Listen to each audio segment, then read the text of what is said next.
right, he needs no introduction, but let me do the honors. Yeah, he's a son of the soil, but then we know how that is going anyway. But it is me great honor that I welcome international ex-football player Emmanuel Adebayor. Welcome to H Lagos 2025. Thank you. I really appreciate it. I landed yesterday to the African Gaming Expo 2025 in Lagos. What a time to be back home, and I'm very happy. I'm seeing friends. I'm seeing family. It's beautiful. How's the experience been for you since you landed? I know the atmosphere is different, the weather is different, but has it been? Obviously, you see a lot of people speaking Yoruba, speaking Hausa, speaking Igbo, and all sorts of languages. But so that's where I reconnect myself to Nigerians because my parents are from Nigeria. I'm a pure Yoruba man, so I'm just happy being back home. Yesterday, I ate amala with egusi, which I really enjoyed, and I'm having a good time. Amazing. And to capital, today you were just awarded by the governor of the state himself, awarded the Gaming Influencer Award for 2025. How do you feel receiving that, knowing that that is a very warm welcome back home? Listen, whatever you want to do in life or whatever you're doing in life, we always try to do the best, to take the best out of it. And for me, as I said, this gambling thing, I became ambassador maybe 2 years ago. 3 years later, me being named as the best influencer of the year is beautiful. I'm really, really happy, and and I'm honored, obviously, being presented the award by the governor of by the governor of Lagos. What a privilege! He's kind of like the president of Lagos, and he doesn't know that. So for me, we put everything together. My parents are from here, and remember in 2008 when I won the Ballon d'Or, it was in Lagos. So all my two kind of big achievement is happening in Lagos. So for me, I can never be more happier than that, and I'm very pleased to be back home. So which will have to come more often because whenever I'm in Lagos, I'm winning something. Yeah. So please, we'd love to have you more often. Exactly. Let's go for that. All right, thank you so much. So thank God you mentioned representing a betting company and being an ambassador in the face of that sector. That leads me into my next question. Africa as a whole has a lot of talented, young talented footballers, every day are rising, budding footballers. But we lack some basic infrastructures and things being put in place in that regard. What would you say sports betting companies have done in that regard to help build infrastructures and leverage, give a platform for these young Africans to blossom? I think everybody have to take a responsibility, and to take a responsibility means obviously gambling company, they are making a lot of money, no doubt about that. A lot of people are gambling. It's not to say everyone is gambling. So I think for me, how they can help is when they come and make money, there is no. It will be very bad for them to just take money and go. So, and obviously investing in one club, investing in two clubs also cannot help. They have to look into the bigger picture.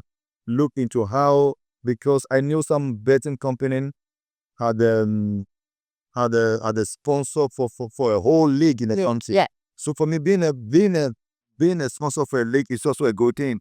But why can't they not have the team themselves to look into the infrastructure, like the stadium, the security wise? If fans go to the stadium, they should be like sitting down but safe, looking at the grass, because obviously if the grass is not well done, the players will be getting injured and stuff. So I think those are the things that we can look into.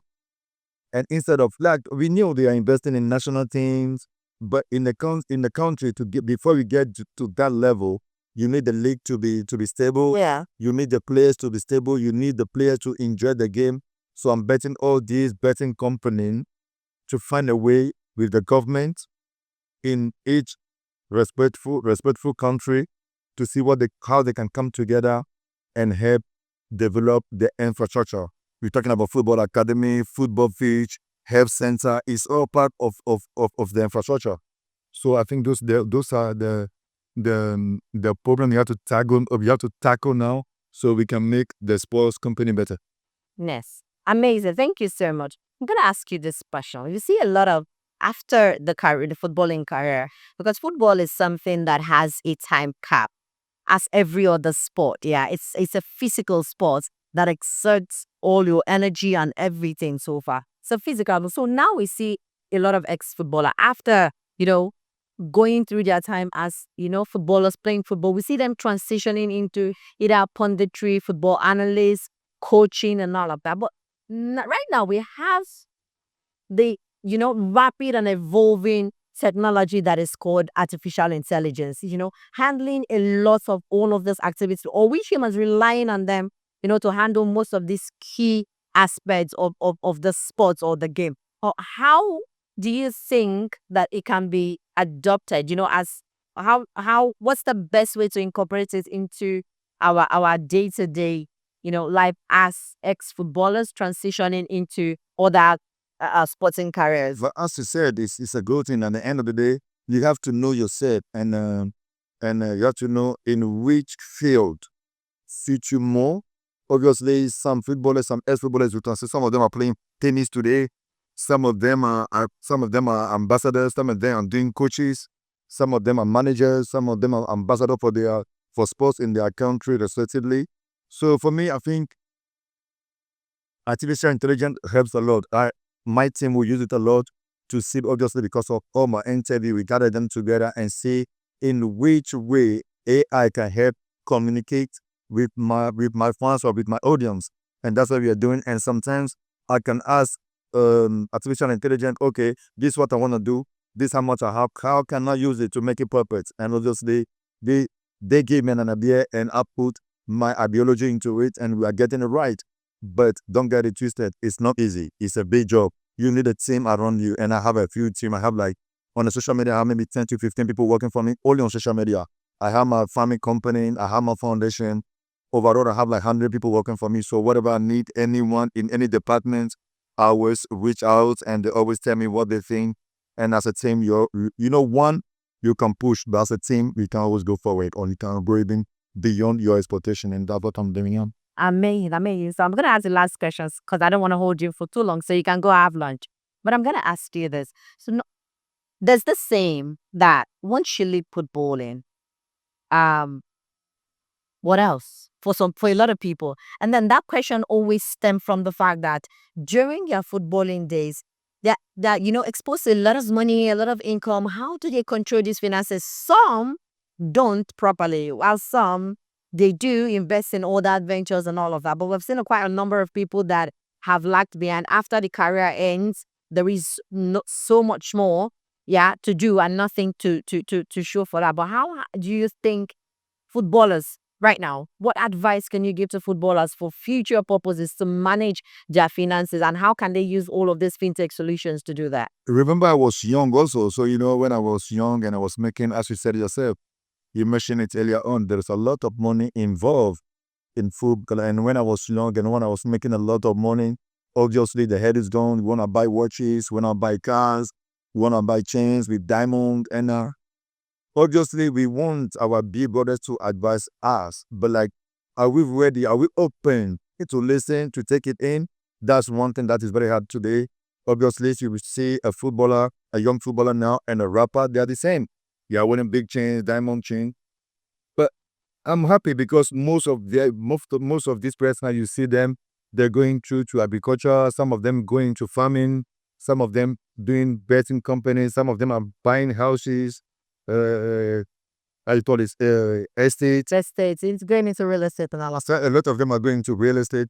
I was in real estate maybe 20 years ago. As soon as I started my career, I love houses. I love building houses. So, and today I have my houses company. And so, I'm not here to talk for others, but I'm here to give the younger generation an advice to tell them whatever they are making today, they have to remember there's a life and there's a career after football.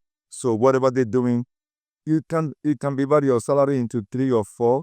Use one for your craziness, gold chain, diamond, one on the side, one for your property, and maybe one for your petrol, the TV station, your channels, your internet.